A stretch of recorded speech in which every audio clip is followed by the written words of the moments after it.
নাউনের প্লুরাল করার সময় আমরা অনেক সময় দেখি যে কখনো নাউনের শেষে এস অ্যাড করতে হয়, কখনো ইএস অ্যাড করতে হয়, কখনো আইএস অ্যাড করতে হয়। কীভাবে অ্যাড করব তার প্রসেস এক ঝলকে দেখে নাও।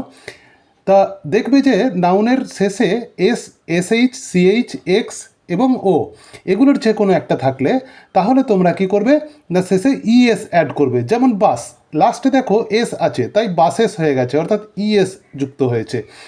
ফিস, শেষে কি আছে এসএইচ আছে, এক্ষেত্রেও ইএস অ্যাড করে আমরা প্লুরাল করব। আবার বেঞ্চ, এখানে দেখো সিএইচ আছে তাই এক্ষেত্রেও আমরা প্লুরাল করতে গেলে বেঞ্চেস ইএস অ্যাড করব। আবার বক্সের শেষে দেখো এক্স আছে তাই এক্স থাকলে আমরা কি করব ইএস অ্যাড করব। এই পটেটোর শেষে দেখো ও আছে তাই এখানে ইএস অ্যাড করে আমরা প্লুরাল করব।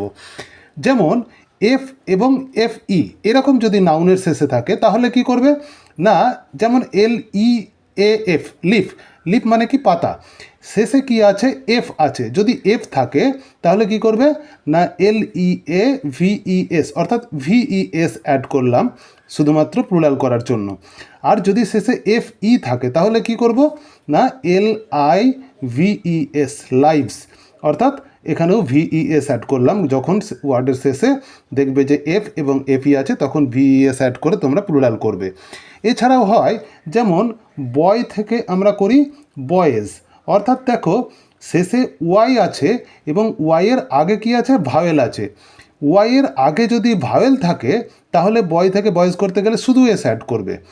আর যদি দেখো যে যেমন বেবি, BABY, বেবি, এখানে দেখো ওয়াইয়ের আগে কনসোনেন্ট আছে, ওয়াইয়ের আগে যদি কনসোনেন্ট আছে থাকে তাহলে কি করবে না বেবিজ, অর্থাৎ ওয়াইটা হয়ে যাবে IES, এইভাবে প্লুরাল করবে তোমরা।